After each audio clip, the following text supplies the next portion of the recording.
Shabab. Your Imam wants to hear you. Forgive me if I shed tears. Forgive me if I shed tears. One more time. Forgive me if I shed tears.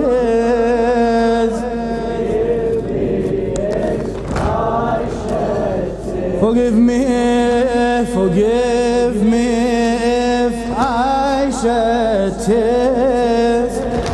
Forgive me if I shed tears. Forgive me if when these days return to us. Forgive me if when these days return to us, you see that teardrops on my eyelid line, but you can't understand what's my see. Each time they see her, I feel my heart die. I see her crushed between the door and wall. بسم الله الرحمن الرحيم. الحمد لله رب العالمين بارئ الخلائق أجمعين باعث الأنبياء والمرسلين، ثم الصلاة والسلام على خير خلقه العبد المؤيد والرسول المسدد حبيب إله العالمين أبي القاسم المصطفى محمد وعلى أهل بيته الطيبين الطاهرين. قال الله تعالى في كتابه الكريم: بسم الله الرحمن الرحيم: وإذا الموءودة سئلت بأي ذنب قتلت.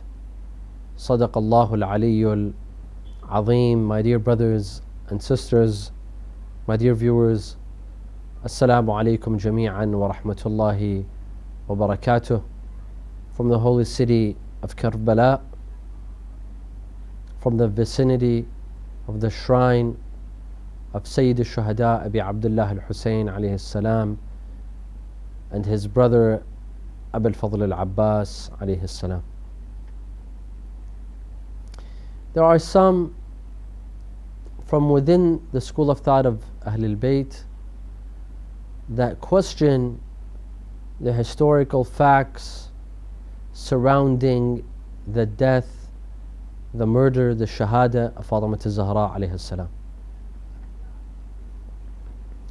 There are some that argue and believe such events never took place. They say that the house of Fatima al-Zahra alayhi salam was never attacked. The house was not set on fire. Fatima al-Zahra did not have a fetus called Muhsin. This fetus was not aborted. Fatima al-Zahra was not physically abused. None of these incidents took place. There are a group amongst us that firmly believe in this. That is why even when they discuss Fatima al-Zahra alayhi salam and they discuss her death, they call it a wafat, the death of Fatima al-Zahra, not her istishhad, not her martyrdom. Because they believe, there is a group that believes Fatima al-Zahra alayhi salam was not martyred, was not killed. She died a very normal death, a regular death.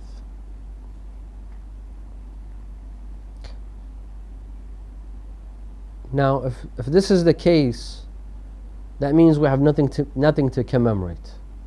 These nights when we gather and we celebrate the life of Fatima al-Zahra alayhi salam and we commemorate her death, we mourn for her martyrdom. According to such group, there's no need to commemorate or mourn because Fatima az-Zahra was not killed. Of course, this opinion is no doubt about it, it's politically motivated. There are some that wish to unify for the sake of unity with other Muslims, with our Muslim brothers and sisters. They compromise some historic facts, some basic principles, some basic historic issues for the sake of unity.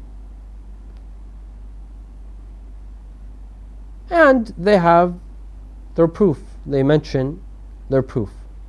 However, the idea, the main motive behind denying the tragedy of Fatima az-Zahra alayhi salam is very much politically motivated. If it's for the sake of unity, then where do we draw the line? Perhaps tomorrow someone will come and say that for the sake of unity, let us deny the day of Ashura.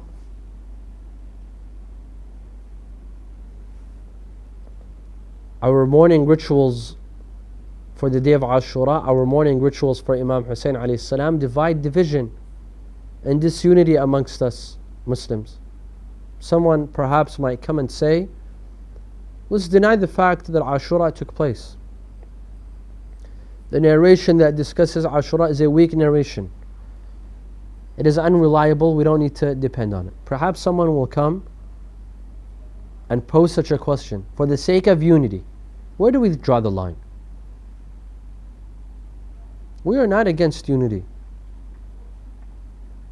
Allah subhanahu wa ta'ala states in the Quran, وَاعْتَصِمُوا بِحَبْلِ اللَّهِ جَمِيعًا وَلَا تَفَرَّقُوا.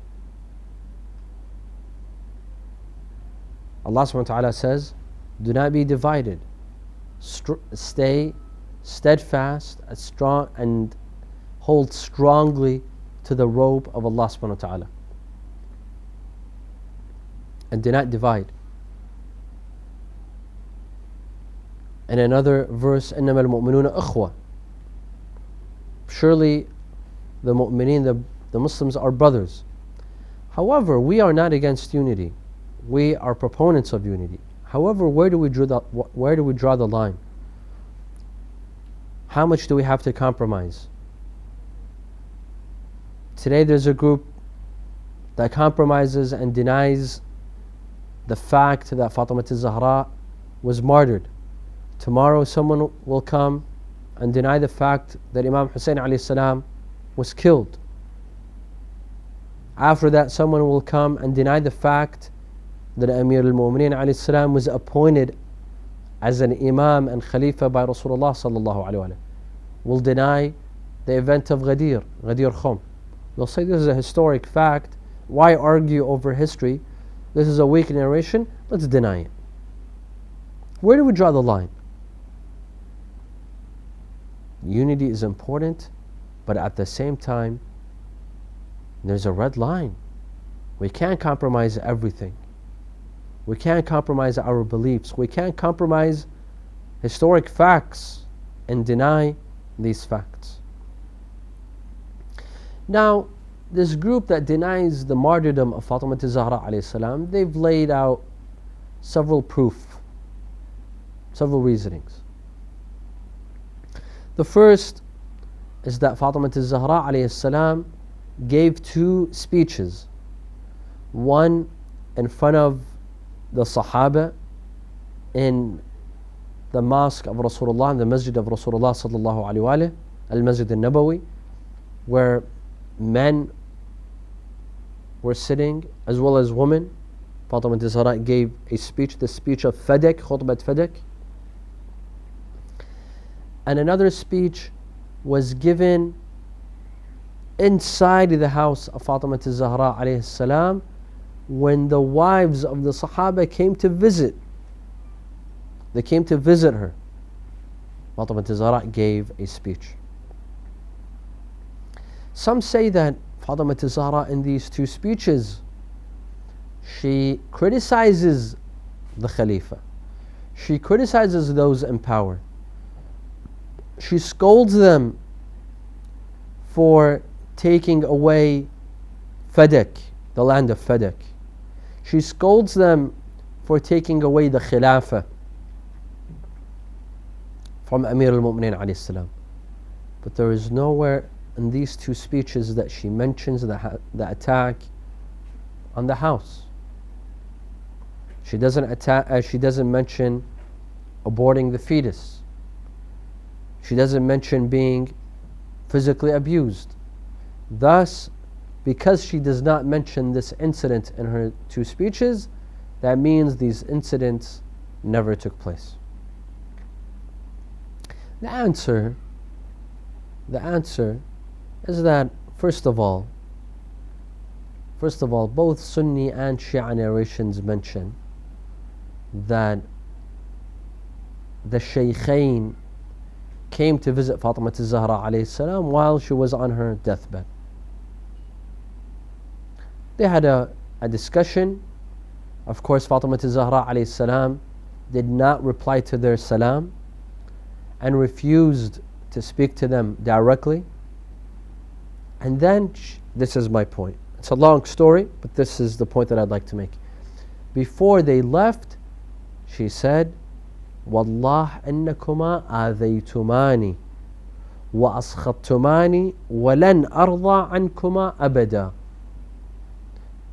She swears by Allah that you have hurt me and you have angered me, and I will never be pleased with you. Is this not enough? That you have hurt me? That you have angered me? Does she need to specifically say what they did? How they physically abused? How they aborted the fetus? How she was crushed in between the door and the wall? Fatima Zahra does not need to say these things.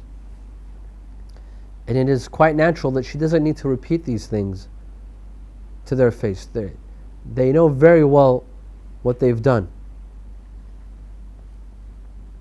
It is enough that she says, "Wallah innakuma adaytumani wa askhattumani," that by God you have angered me and hurt me. Is this not enough? Furthermore, in the speech of Faddak, Fatima Zahra had a goal. That goal was to mobilize the masses, the rest of the Sahaba, to gain back the Khilafah to Amir al-Mu'mineen alayhi salam. To gain back the Khilafah for Amir al-Mu'mineen alayhi salam. That was her main objective. Fatima Zahra did not have a personal agenda. She wasn't fighting for her own rights. Even if she was abused, she wasn't looking for an apology. Even if they had apologized, would it have changed anything? Even if they would have came and poured millions of dinars in front of Fatima Zahra as a gift, would have it changed anything? No. Fatima Zahra wanted the Khilafah, the leadership, back to where it belongs, to Ali ibn Abi Talib alayhi salam. That was her objective and goal. She didn't want to mention anything that would take her away from the main objective and main goal, which was the Khilafah. And furthermore, just because she didn't mention it, it doesn't mean that it didn't exist. Everyone knew that it had taken place. She doesn't need to talk about it. She doesn't need to mention it. It wasn't a right that she wanted back, unlike Faddak, unlike the Khilafah.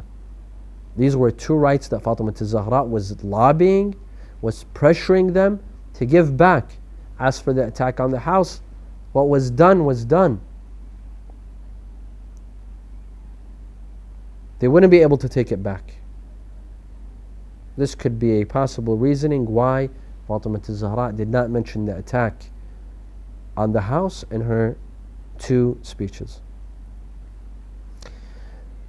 This group that denies the martyrdom of Fatima al-Zahra also say that if this incident actually took place, if there was an attack, people would not stay silent. People would go and defend her. People would go to the house of Fatima al-Zahra and stand and defend her. If they didn't make it in time, at least they would rebel. They would speak out. People were not ignorant and they were not passive. They would speak out and defend the daughter of Rasulullah sallallahu alaihi wasallam. But because they didn't, that means the incident never took place. This is another argument. The answer is very, very simple. If this is the rhetoric, if this is the reasoning that we have, that means we have to deny a lot of incidents. We have to deny, for example, the day of Ashura, the battle of Karbala, because who spoke out? Who defended Imam Hussein alayhi salam? Who rebelled? Who objected? No one. And this is the grandson of Rasulullah sallallahu alaihi wasallam. Does this mean that the tragedy of Ashura did not take place? Many things occurred and the Sahaba remained silent. Indeed, they were passive. One of the Sahaba tells Rasulullah to his face. Rasulullah says, "Halummu aktub lakum kitaban lan tadillu ba'di abada." Gather, let me write you a piece of advice, a letter in which you will never be misguided again. The man says, "Inna ar-rajula la yahjur." The man is speaking nonsense. He's accusing Rasulullah of speaking nonsense. Who defended? Which of the Sahaba? Which of the Sahaba stood and defended Rasulullah and told this man to be quiet? Maybe kick him out of the house, of the room? No one. No one defended. This means that some of the Sahaba were passive. Just because they didn't object, it doesn't mean that the incident didn't take place. The Khilafah was hijacked and stolen from its rightful place from Ali ibn Abi Talib. No one objected. Those who objected were a handful. Salman al-Farisi, Abu Dhar, Abu Bakr's own father, Abi Quhafa, he objected to his son. There were only a handful, and of course, including Amir al-Mu'mineen and Fatima al-Zahra. But the large masses remained silent. They were passive. Does this mean that the Khilafah was not taken just because people remained silent? Their silence is proof that the incident never took place? Absolutely not. Another argument used is that abusing women, hitting women, was a taboo at the time. How could these respected Sahaba enter the house of Fatima al-Zahra and abuse her, physically abuse her? Abusing women was a taboo. It would not occur. It was not very likely that it would occur. Thus, we need to deny this event. The answer is, who said hitting women at the time was a taboo? You have to remember, of course, Islam brought respect to women. Women are respectful by nature, but Islam safeguarded their respect and honor and dignity. Islam ensured that women remain respectful. However, you have to remember that these men had just come out of Jahiliyyah, the age of ignorance. It was only 24 years ago that they were still in the time of Jahiliyyah, at the age of ignorance, where female children were buried alive. Women were degraded. Women were degraded, they were murdered, they were abused. A man, if he was told that his wife A woman, a man, if he were to be told that his wife has given birth to a female child, he would be very upset and he would go and bury that child. Thus, women were degraded during the days of Jahiliyyah. Who said that it was a taboo to hit them? Wasn't Zainab alayhi salam and the women of Imam Hussein alayhi salam, the daughters of Rasulullah, were they not abused in Karbala? Where was the taboo? For them this was no taboo.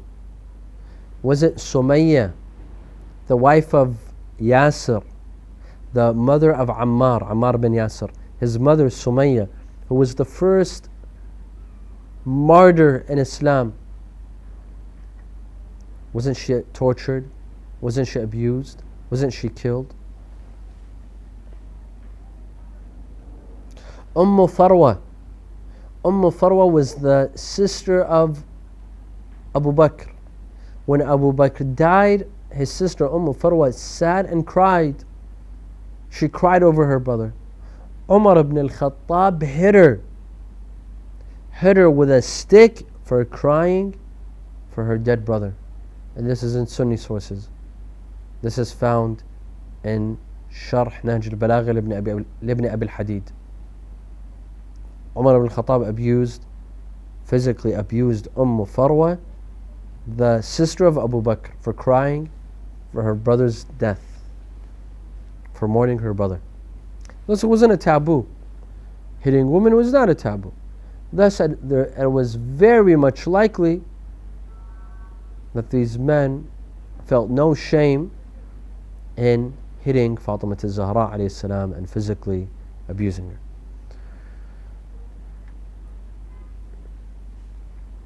Another argument used is, why did Fatima al-Zahra alayhi salam answer the door? When these men, the Sahaba, they knocked on the door and they wanted allegiance from Ali ibn Abi Talib, why would Fatima al-Zahra answer the door? It was not customary for women to answer the door. It was more customary for men to answer the door. Thus, because it's more customary for men to answer the door, this group denies the incident altogether. They say that this incident did not take place. Fatima al-Zahra would not answer the door. The answer, first of all, who said that it was customary for women not to answer the door? Rather, it was men. There's no proof of this. Rather, most likely it is women who usually answer the door, because men are usually outside working.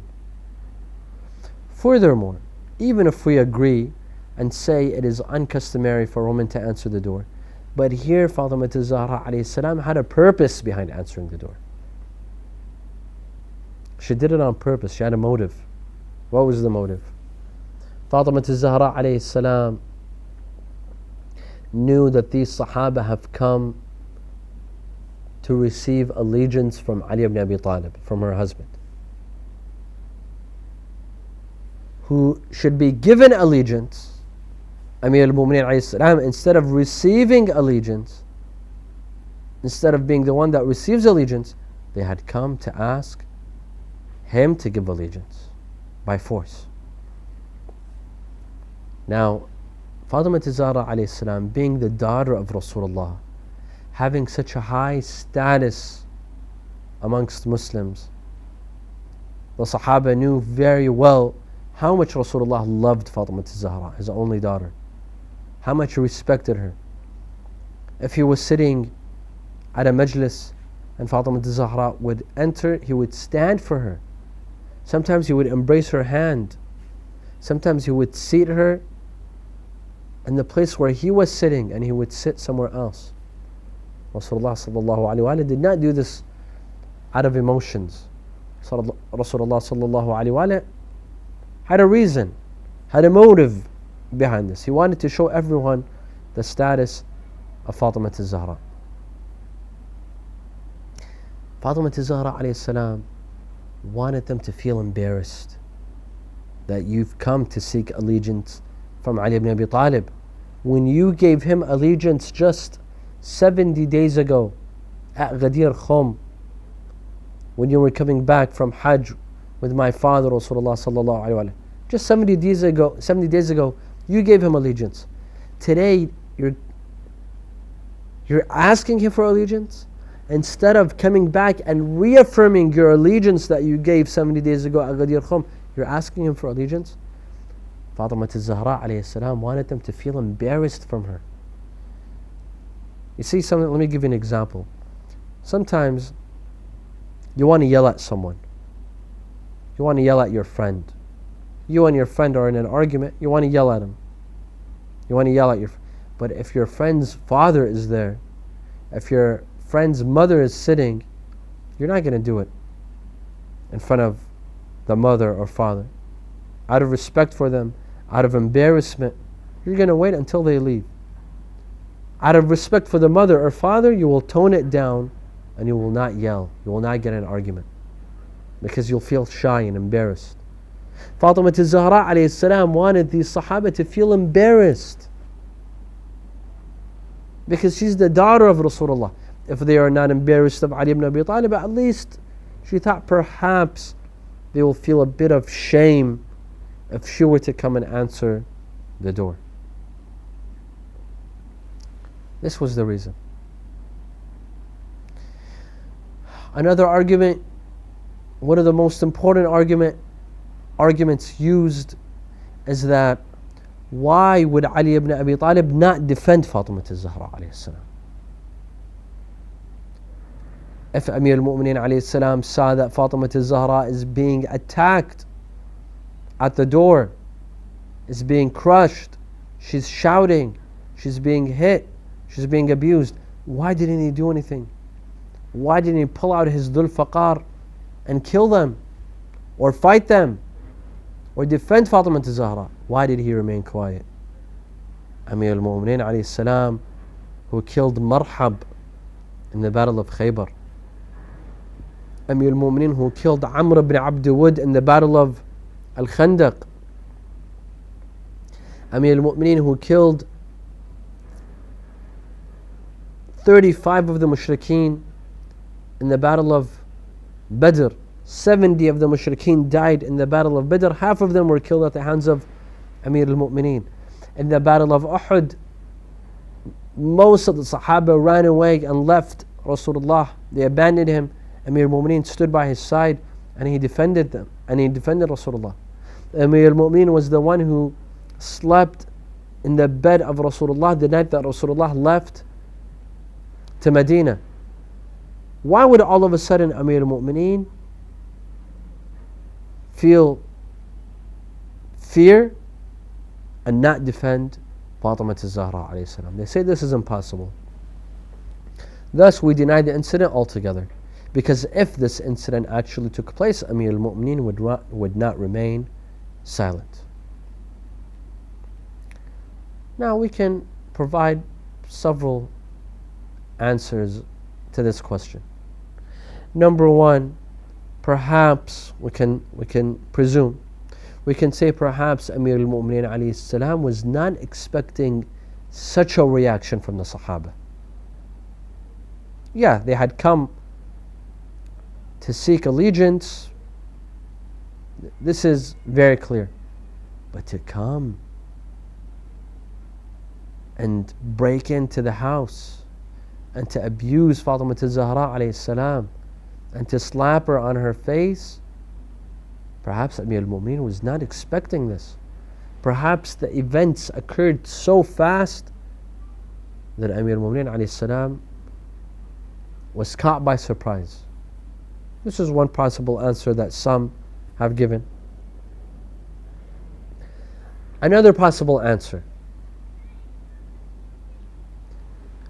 is that Islam at the time was very fragile. Islam could not handle a war or a battle or bloodshed, especially between whom? Between the top Sahaba. Amir al-Mu'mineen Ali ibn Abi Talib on one side and some of the top Sahaba on the other side. If they had engaged in a war, in a battle, this would have meant the end of Islam. Because the top Sahaba were fighting, they were killing each other. What would be left of Islam? What would be left of the Sahaba? What would be left of this nation? Islam was too fragile. It is the same exact reason why Amir al-Mu'mineen alayhi salam did not fight when the Khilafah was taken from him. And he makes this very clear in his sermon, Al-Khutbah Shaqshaqiyya. In his Al-Khutbah Shaqshaqiyya, he says that I had two choices. The first choice was to fight, but with a hand that is cut off. Meaning I didn't have a hand. Meaning I didn't have supporters. Meaning I didn't have an army. Meaning I didn't have anyone to defend me. Or to walk around with thorns in my eye and thorns in my throat. Meaning I have to live with pain. He said, I saw that the second choice was a lot more practical. To remain quiet, not to fight, for the greater good. Because Islam was still fragile. Islam was still a newborn religion. And what supports this argument is that most likely, we are almost certain that Rasulullah sallallahu alaihi wasallam had advised Amir al-Mu'mineen alayhi salam to remain patient. Rasulullah sallallahu alaihi wasallam had informed Amir al-Mu'mineen alayhi salam that this event, such an event, could take place or will take place, and that you cannot fight. You cannot raise your weapon to fight. You need to remain patient. These are the possible answers, and this makes sense. Islam was fragile. Islam was a newborn religion. Amir al-Mu'mineen could not have fought. Amir al-Mu'mineen did not have an army. Amir al-Mu'mineen did not have anyone to defend him. And above all of that, Rasulullah sallallahu alaihi wasallam had advised him to remain patient. Why? For this reason. Out of defense for Islam, for the greater good.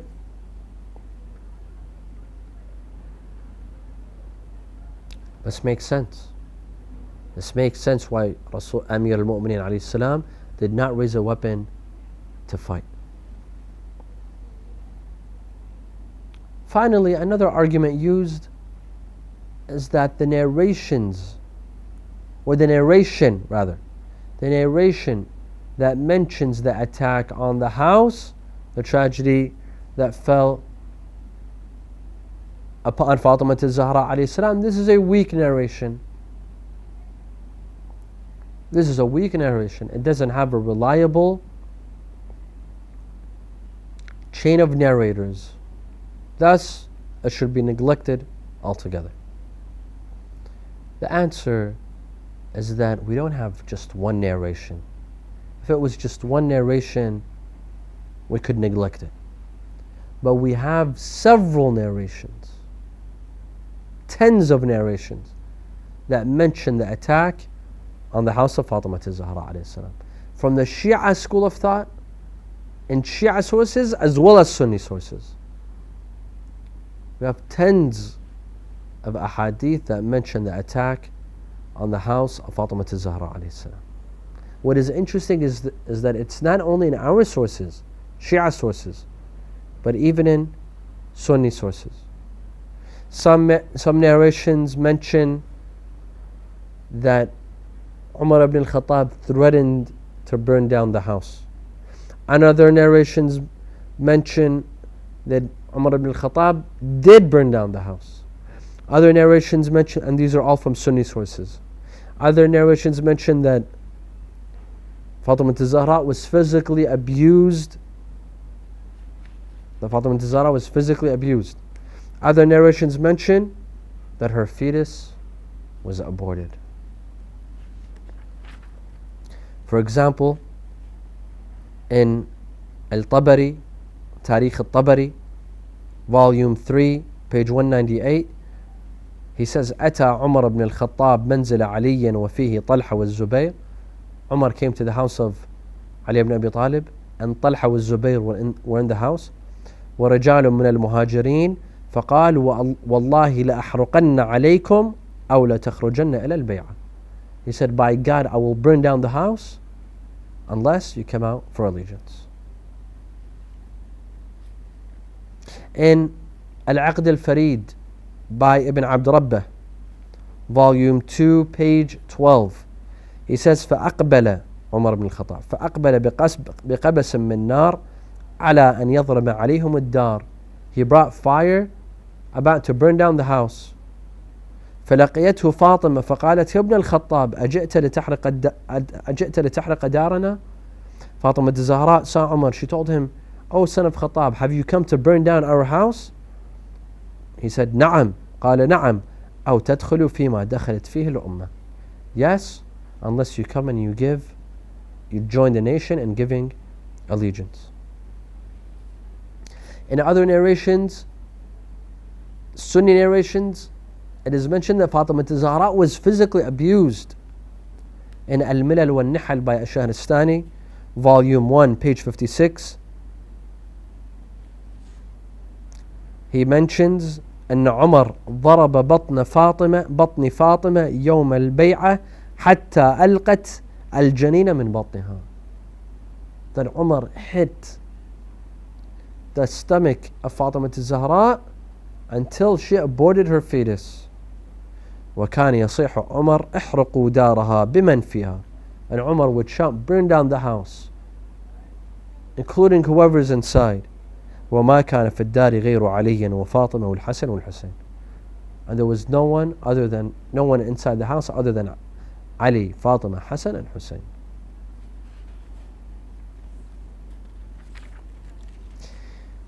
Other narrations that emphasize on aborting the fetus. In the book Lisan al-Mizan by Ibn Hajar, volume 1, page 268, قال محمد بن أحمد الكوفي أنا أحمد بن محمد السري حضرته ورجل يقرأ عليه إن عمر رفس فاطمة حتى أسقطت بمحسن. That Umar ibn al-Khattab kicked with his feet, with his foot. He kicked Fatima Zahra until she aborted what was inside of her. In Manaqib al-Abi Talib by Ibn Qutaybah, volume 3, page 133, إن محسنا فسد من زخم قنفذ العدوي. Muhsin died, Muhsin the son of Fatima, died from the pushing of Qunfudh. Who was Qunfudh? Qunfudh was a slave of, a servant of Umar ibn al-Khattab. In Dala'il al-Imama by At-Tabari, page 134, he mentions وكان سبب وفاتها أن قنفذ مولى الرجل لكزها بنعل السيف بأمره فسقطت محسنا. And he said the reason of her death, of who? Fatima Zahra alayhi salam. The reason of her death was because Qunfudh pushed her. He pushed her and shoved her with the cover of his sword due to his command. Due to whose command? Qunfudh's master. Who was Qunfudh's master? ومرضت من ذلك مرضا شديدا. And she became extremely ill because of this incident. This is in Dala'il al-Imama by At-Tabari. These are only samples. These are only samples of the Sunni sources that mention the attack on the house of Fatima Zahra. Threatening to burn down the house, burning down the house, physically abusing Fatima Zahra, pushing her, kicking her, and aborting her fetus. These are in Sunni sources. These are not in the narrations that we just read. They were all in Sunni sources, not Shia sources. If we come to Shia sources, we will find scores of other narrations. Thus, which narration is weak? If there was one narration, you could say it's weak.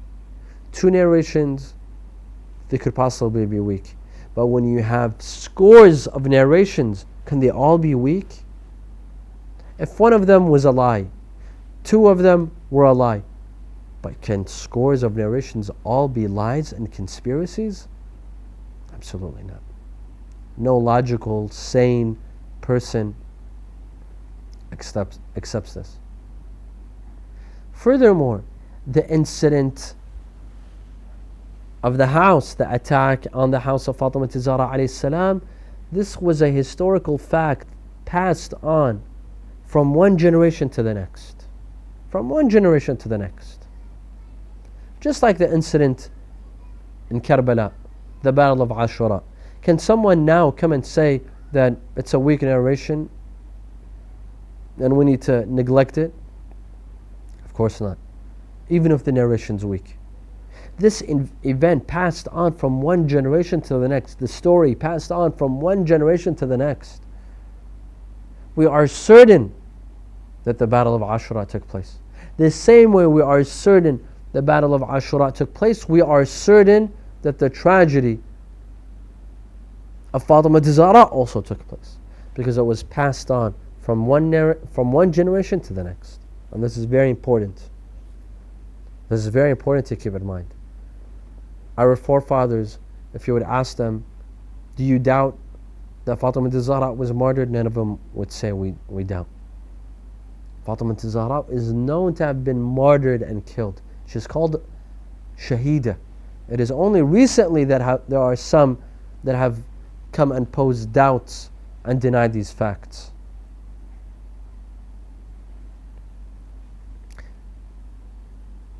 Thus, my dear friends, as I conclude, there's no room to doubt the martyrdom of Fatima Zahra alayhi salam. Fatima Zahra died oppressively. She died oppressed. We don't need to come and add to this oppression by denying the fact that she was killed. If we wish to unify, we shouldn't unify through compromising historical facts. If we wish to unify with our brothers and sisters, not by compromising and saying that these events did not take place. Otherwise, we have to deny Ashura. We have to deny Ghadir Khum. We have to deny Imam al-Mahdi, the existence of Imam al-Mahdi. We have to deny and keep on denying and denying and denying. There's no need to deny. Unity does not require this sort of compromising to deny historical events. Yes, unity requires reasoning, come to understanding, have our common goals and interests in mind, without needing to compromise these events. I ask Allah subhanahu wa ta'ala to grant us the intercession of Fatima Zahra. We ask Allah subhanahu wa ta'ala to allow us to understand who Fatima Zahra really was, to get to know her, and to allow us to follow in her footsteps, and grant us her intercession in this life and in the next. أقول قولي هذا وأستغفر الله لي ولكم وآخر دعوانا أن الحمد لله رب العالمين وصلى الله على سيدنا محمد وآله الطاهرين والسلام عليكم ورحمة الله وبركاته. يا سيدتي زهراء يا سيدتي زهراء يا سيدتي زهراء يا سيدتي زهراء يا سيدتي زهراء يا سيدتي. Where's your voices, mashallah? يا سيدتي